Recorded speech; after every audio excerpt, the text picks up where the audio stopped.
तो किसान को सहारे की जरूरत है। विपक्ष सहारा दे रहा है उनकी बातों को उठा करके। उसी प्रकार से एक दलित कन्या किसान, एक वाल्मीकि परिवार की कन्या किसान विभत्स बलात्कार होता है।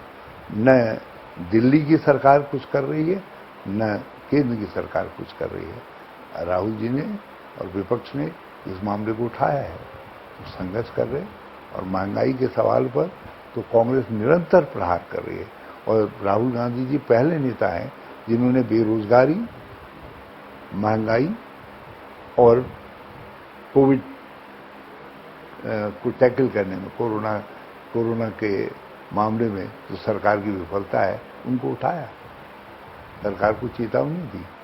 तो इसलिए हम निरंतर जनता के मुद्दों के लिए लड़ेंगे। हमारी संख्या जरूर कम है, जनता जनार्दन ने जितनी संख्या दी है हमने उसी को सिरोधारी करके हम अपना विपक्ष का कर्तव्य पूरा कर रहे हैं। तो सर, जो 2022 के जो चुनाव आने वाले हैं, आगामी चुनाव की जो तैयारी है, उसको सामूहिक तरीके से देखा जाए या हरीश रावत जी के चेहरे के ऊपर ही चुनाव जो है लड़ा जाएगा सर? जो शक्ति सामूहिकता में होती है वो एक व्यक्ति में तो नहीं होती, लेकिन समय की आवश्यकता के अनुसार जो पार्टी उचित समझेगी वो करेंगे। लेकिन मेरा अपना सुझाव था और राष्ट्रीय परिप्रेक्ष्य में है कि आप चुनाव से पहले इस बात को तय कर लें कि कौन कहां फेस होगा। क्योंकि आज लोग ये जानना चाहते हैं कि हम वोट दें, लेकिन हमारे प्रति अकाउंटेबल कौन होगा, कौन कल जवाब देगा। किससे हम कहेंगे कि देखो तुम्हारी अपील पर हमने वोट दिया है, अब तुम डिलीवर करो। तो ये जो अकाउंटेबिलिटी है वो सामूहिकता में कमजोर पड़ जाती है। और जब हम एक चेहरे को लेकर के करते हैं तो फिर स्पष्ट हो उससे अपेक्षाएं ज्यादा बढ़ती हैं और कुछ सफल होते हैं, कुछ लोग फेल होते हैं। हाँ, अब शीला दीक्षित जी के चेहरे पर हम एक बार चुनाव लड़े तो अच्छा किया, तो तीन चुनाव हम निरंतर जीतते रहे। ये अलग अलग सोचें हो सकती हैं, तो इसलिए मैंने कहा भाई किसी को भी बनाओ चेहरा। मैं कोई हरीश रावत नहीं कहता, मैंने कभी नहीं कहा कि मुझे चेहरा बनाओ। आप बताएं किसी ने देखा हो, कहा हो? बल्कि मैंने ये कहा कि कोई भी चेहरा बन जाए। लेकिन सर, आपकी पार्टी में तो सबसे ज्यादा आप ही को चेहरा के तौर पे जो है पसंद किया जाता है, लेकिन हालांकि कुछ लोग कह रहे हैं कि इस तरीके से नहीं होना चाहिए। मैंने कहा इंदिरा जी को बना दो, प्रीतम जी को बना दो। मैंने कहा और भी कुछ चमकीले चेहरे हैं उनको करो, मैं उनके पीछे खड़ा होऊंगा। मैं तो किसी के पीछे खड़ा होने के लिए तैयार हूं। कांग्रेस जीतनी चाहिए, ये मकसद होना चाहिए। इस बार कितनी सीटें देखते हैं सर, चैलेंज के तौर पे भी? और देखो मैंने कभी दावा नहीं किया। मेरा हमेशा उद्देश्य रहा है कि काम करो, कर्मण्येवाधिकारस्ते मा फलेषु कदाचन। हम तो गीता के कर्मयोग पर विश्वास करते हैं। कर्म करने में हमारी तरफ से कोई कमी नहीं रहनी चाहिए। मगर इस बार मैं जरूर प्रार्थना करना चाहता हूं, जिस तरीके की केंद्र सरकार है, जिस तरीके से सरकारों को गिराया जाता है, दूसरी पार्टियों के विधायकों को प्रलोभन दे करके उनसे इस्तीफे करवा करके बहुमत को अल्पमत में बदला जाता है, ये सब बहुत खतरनाक चीज है। इस सरकार ने खतरनाक वेपन वो कर दिया है। और मैंने जो त्रासदी 2016 में सरकार चलाने में देखी है, किस तरीके से मैंने 1-1.25 साल वो खींचा, वो मेरे लिए, मैं कहता हूं अपने मन में कभी कहता रहता हूं, धन्य हरीश रावत, तू कैसे उसको चला गया, कैसे खींच गया। और शाम को भी चिंता रहती थी, सुबह भी चिंता रहती थी, कभी तो दोपहर को भी चिंता रहती थी। तो मैं उत्तराखंड वासियों से प्रार्थना करना चाहता हूं, ऐसा मत कर देना। मैं ये नहीं कह रहा हूं कि कोई हमको ऐसा बहुमत देना जैसा बीजेपी को दिया था। आप मतलब 47, 48, 50 कुछ ऐसा तो दो जिससे जो है ठोस निर्णय लिए जा सके, दृढ़ता से निर्णय लिए जा सके। अब मान लिया विरोध वाले होंगे और डराने वाले होंगे, दाएं बाएं होने वाले होंगे, तो फिर कैसे काम चलेगा। और जब आपके पास संख्या कम होती है तो ये स्थितियां पैदा होती हैं।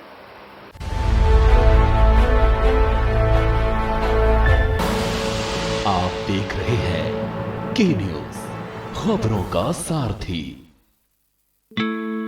राज्य से पलायन रोकने और कोविड काल में उत्तराखंड लौटे प्रवासियों को स्वरोजगार हेतु आर्थिक सहायता मुहैया कराने के उद्देश्य से उत्तराखंड मुख्यमंत्री स्वरोजगार योजना 2021 की शुरुआत की गई है। राज्य सहकारिता विभाग के सहयोग से इसके अंतर्गत विभिन्न तरह की योजनाओं का संचालन हो रहा है। मुख्यमंत्री ई रिक्शा कल्याण योजना के अंतर्गत सहकारी बैंकों द्वारा बेरोजगार युवाओं को ई रिक्शा खरीदने हेतु ऋण उपलब्ध कराया जा रहा है। राज्य में अब तक कुल 2691 लाभार्थियों को लगभग 29 करोड़ का ऋण वितरित किया गया है। इससे कोविड काल में हम लोग को एक व्यवसाय मिला और हम लोग रिक्शा चला रहे हो, आमदनी बढ़ रही है इससे। इसी तरह मोटरसाइकिल टैक्सी योजना के अंतर्गत पर्वतीय क्षेत्र के युवाओं को, पर्यटकों को परिवहन सेवा उपलब्ध कराने हेतु सहकारी बैंकों के माध्यम से वाहन खरीदने के लिए 60,000 से 1,25,000 तक का 2 वर्ष तक ब्याज मुक्त ऋण उपलब्ध कराया जा रहा है। मुख्यमंत्री सौर ऊर्जा स्वरोजगार योजना के तहत युवाओं को कृषि के अयोग्य भूमि पर सौर ऊर्जा प्लांट लगाकर आजीविका के अवसर दिए जा रहे हैं। इसमें 10,000 युवाओं के स्वरोजगार का लक्ष्य निर्धारित किया गया है। इसके अलावा मुख्यमंत्री स्वरोजगार योजना के अंतर्गत ऋण लेकर युवा दुकान खोलने से मुर्गी पालन, पशुपालन, डेयरी उद्योग भी शुरू कर सकते हैं। साथ ही ऋण लेकर 25 लाख तक के मैन्युफैक्चरिंग और 10 लाख तक सर्विस सेक्टर के उद्योग भी लगा सकते हैं। इनमें 15 से 25% तक सब्सिडी भी दी जा रही है। आत्मनिर्भर उत्तराखंड, आत्मनिर्भर भारत। संकल्प से सिद्धि, सहकारिता से समृद्धि।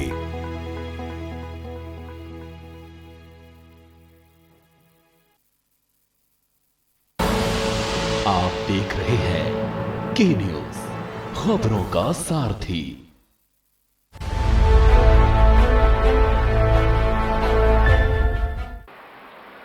सर, देवस्थानम बोर्ड को लेकर के काफी जो है विवाद लगातार चल रहा है। तीर्थ पुरोहित नाराज हैं, किस तरीके से देखते हैं? और आपकी सरकार अगर 22 में आती है तो किस तरीके का निर्णय जो है खासतौर से?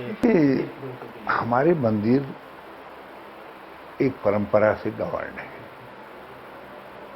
और वो आदि शंकराचार्य की डाली हुई परंपरा है। एक व्यवस्था बनी हुई है, आप उस व्यवस्था को बदल करके एक नई व्यवस्था ला रहे। आपने देवस्थानम बोर्ड नाम दे दिया, पुरानी संस्था को डिसबैंड कर दिया। हमारे वहां जो दर्शनार्थी भी आते हैं उनमें से 1/4 दर्शनार्थी वो होते हैं, 1/4 से भी ज्यादा संख्या जो लोग तीर्थ पुरोहितों आदि के यजमान के तौर पर आते हैं। वो 6 महीने उनके संपर्क में, उनके एरियाज में जाते हैं, वहाँ पूजा पाठ करते और फिर वो यहाँ भगवान केदार के दर्शन के लिए आते हैं। वो नियमित लोग हैं। अब आपने सारी किसी भी बात पर विचार किए बिना जो निर्णय लिया, आज परिणाम ये हो रहा है। देवस्थानम बोर्ड भी क्या उद्देश्य बना, क्या उससे फायदा हुआ राज्य को, कोई बताने की स्थिति में नहीं है। और दूसरी तरफ आपने जो हक हकूकधारी थे, तीर्थ पुरोहित थे, दूसरे लोग थे, उनके सब अख्तियार छीन लिए। उनको एक प्रकार से आपने पहले पुजारी के बजाय कर्मचारी बना दिया। तो ये स्थितियां स्वीकार्य नहीं है।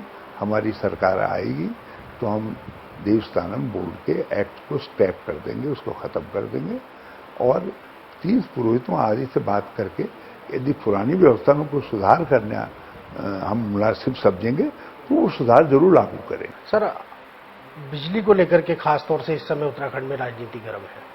आपने भी पहले बिजली के लिए बोला था कि आम जनता को जो है बिजली 100 यूनिट तक फ्री दी जाएगी और उसके बाद आम आदमी पार्टी के भी अरविंद केजरीवाल आए हैं, 300 यूनिट की जो है घोषणा उन्होंने कर दी है कि अगर 2022 में आम आदमी पार्टी आती है तो। मैंने एक रैली में 1.5-2 साल पहले कहा कि हमने बिजली के तंत्र को सुधारा। जिस समय मैं मुख्यमंत्री बन करके आया 13 घंटे औसत बिजली मिलती थी, मैंने उसको 24 घंटे में बदला। उस समय वोल्टेज की प्रॉब्लम थी, दूर दराज के एरियाज के अंदर पीली पीली बल्ब दिखाई देते थे। मैंने दूर दराज तक जो है 33 केवी, 110 केवी के, 210 केवी के, 400 केवी के स्टेशन बना करके दूर दराज के इलाकों तक पूरी बिजली पहुंचाई, पूरे सिस्टम को सुधारा।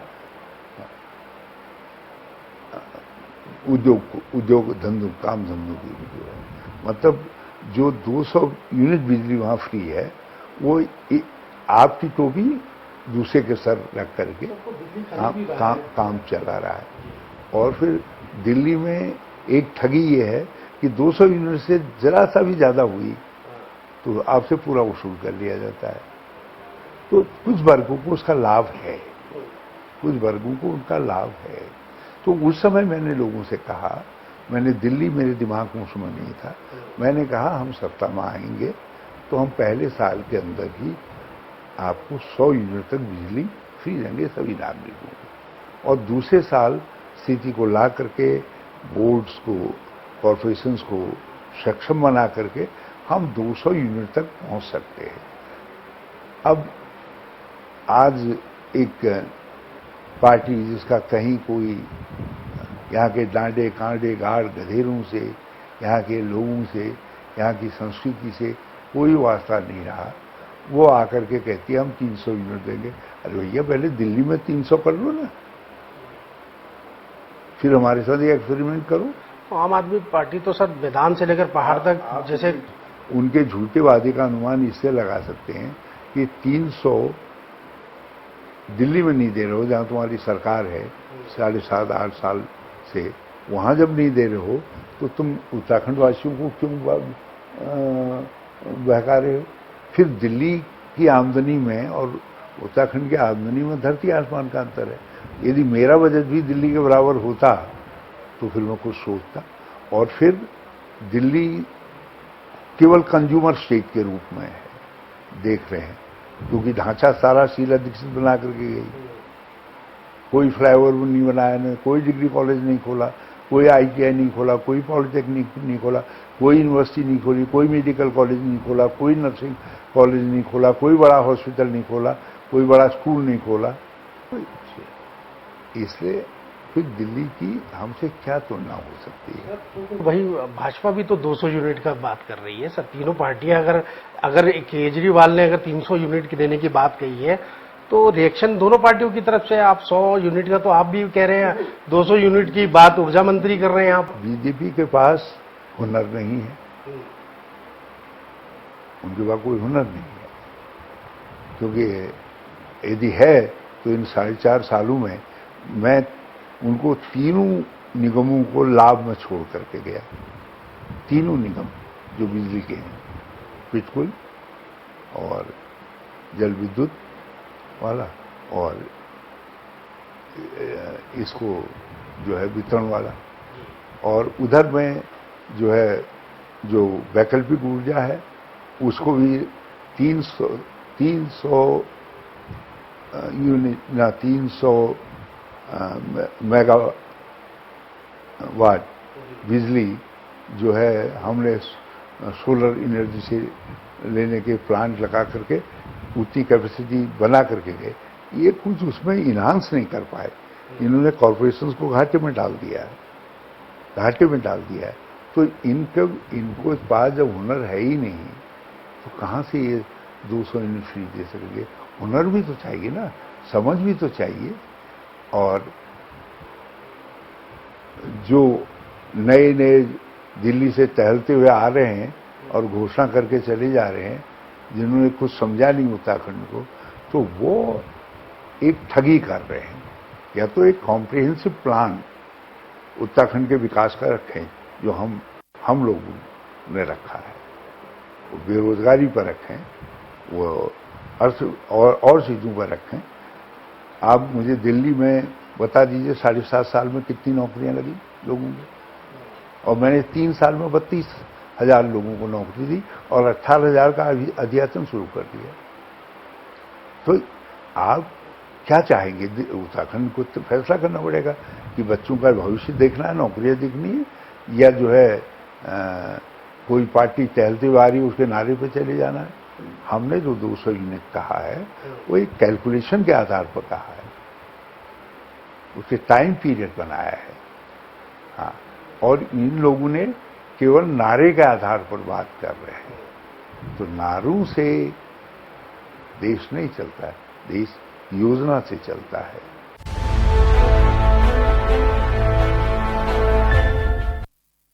जब पशुओं को मिलेगा प्यार और मिल्को मोर पशु आहार तो दूध बहेगा, मुनाफा बढ़ेगा। मिल्को मोर पशु आहार।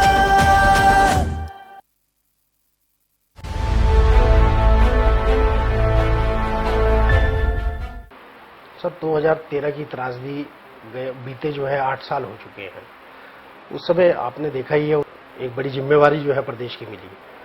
लगातार मॉनिटरिंग जो है प्रधानमंत्री जो है करते रहते हैं पुनर्निर्माण को लेकर के, खास तौर से केदारनाथ के लिए। लगातार जो है कहीं ना कहीं जो केदारनाथ में कितना काम हो चुका है और कितना क्या लगता है कि उस तरीके का डेवलपमेंट जो है केदार घाटी में वाकई हो रहा है या अभी उसमें? देखिए, मैं प्रधानमंत्री जी की केदारनाथ में दिलचस्पी के लिए और उनके मन में आदर के लिए उनको बहुत धन्यवाद देता हूँ। और आए, उन्होंने ध्यान लगाया, हमारी बनाई हुई गुफा में ध्यान लगाया, उसके लिए मैं उनको धन्यवाद देता हूँ। देखिए, केदारनाथ जी का आध्यात्मिक जगत में बहुत बड़ा महत्व है, दुनिया के श्रद्धालुओं में बड़ा भारी महत्व है।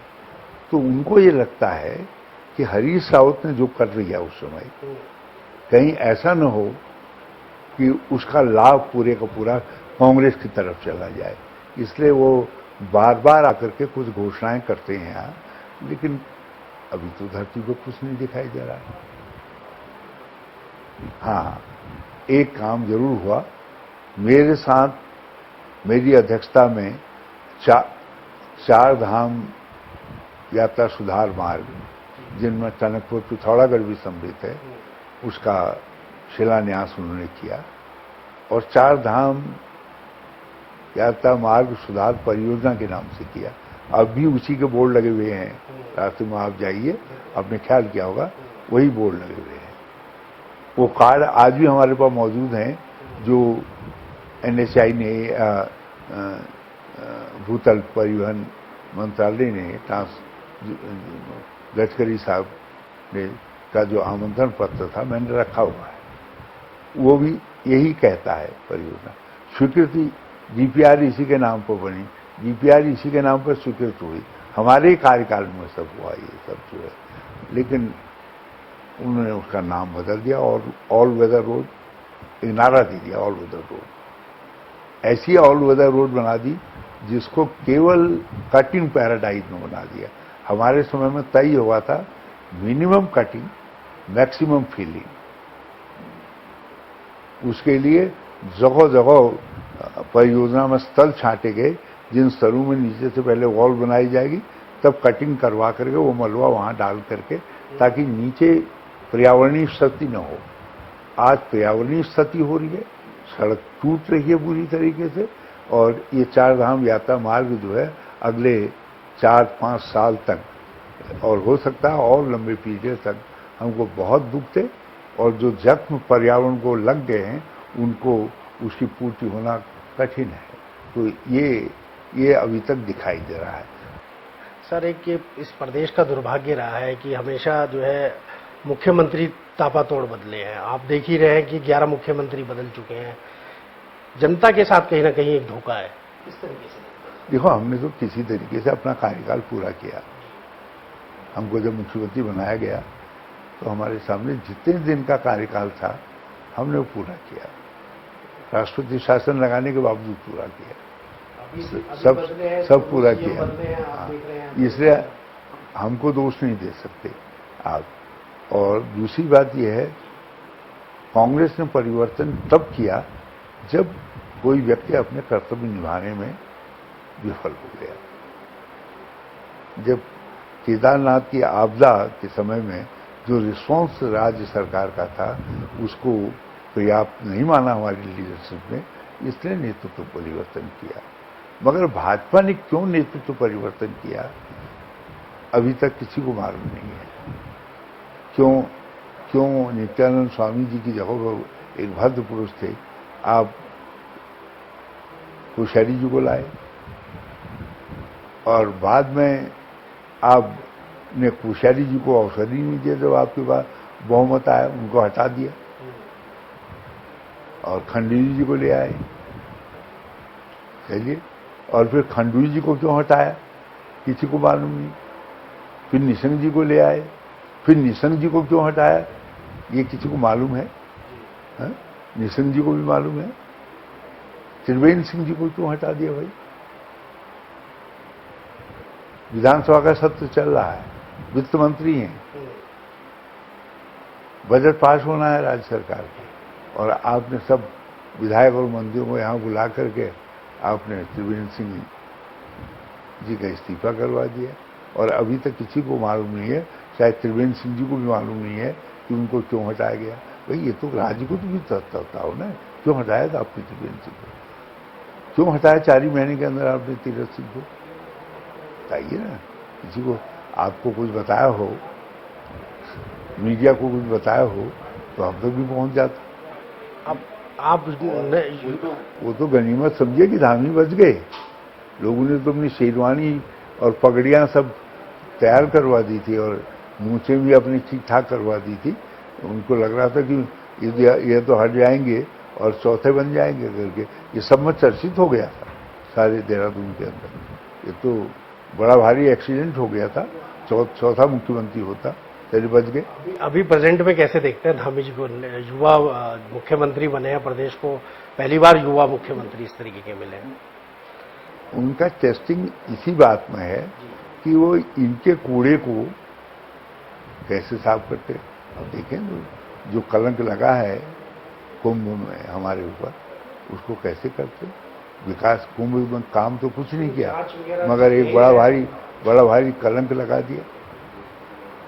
और सब कलंक लगाने वाले लोग भाजपा से जुड़े हुए हैं, तो आप कैसे एक्ट कर रहे हैं? देश और दुनिया आपको देखी।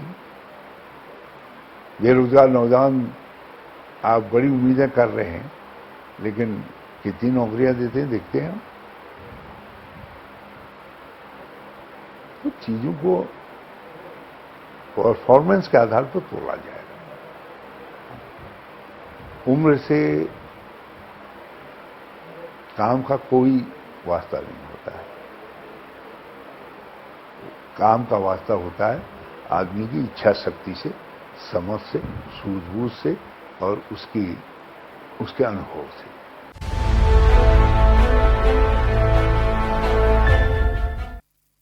जुबान के लिए उड़ चला गैरों की ज़मीं पर, खुशबू अपनेपन की ढूंढता। दूर कितना भी जाओ, इस जुबान से दूर ना जा पाओगे। विमल, बोलो जुबान केसरी।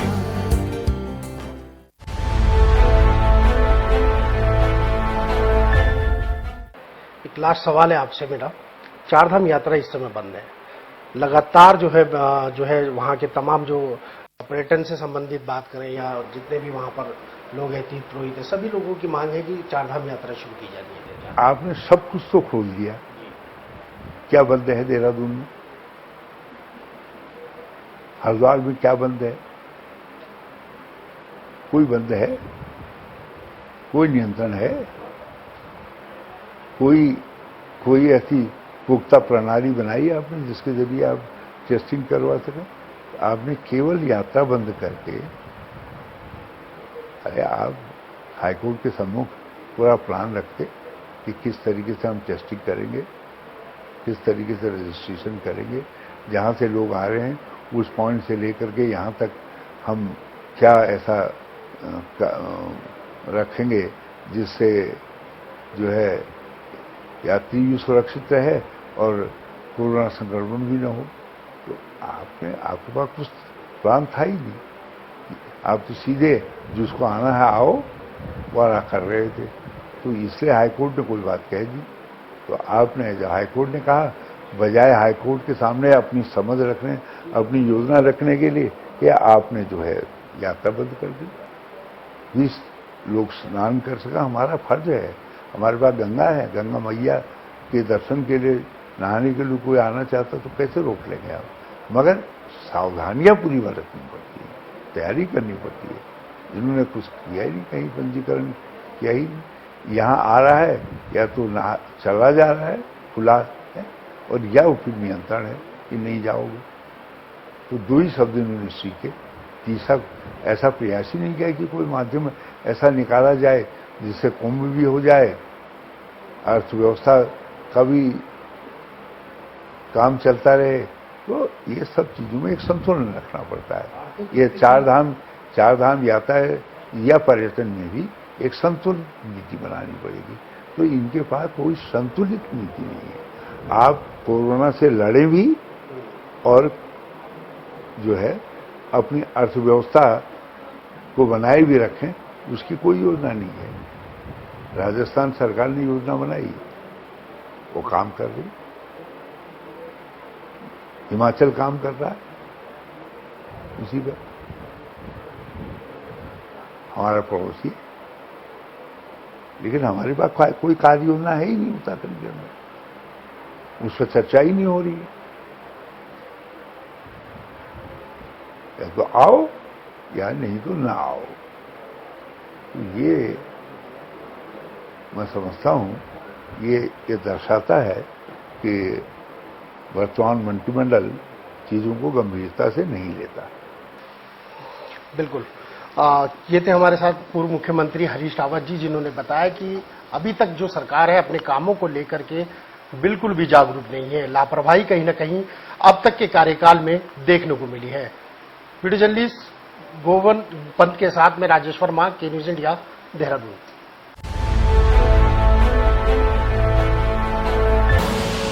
आप देख रहे हैं के न्यूज, खबरों का सारथी। उत्तराखंड में सामान्य, लघु और सीमांत किसानों को आर्थिक रूप से मजबूती देने और उनके जीवन स्तर में सुधार लाने के उद्देश्य से राज्य में शुरू की गई दीनदयाल उपाध्याय सहकारिता किसान कल्याण योजना के तहत उत्तराखंड सरकार पिछले 4 सालों से किसानों की आय दोगुना करने के उद्देश्य हेतु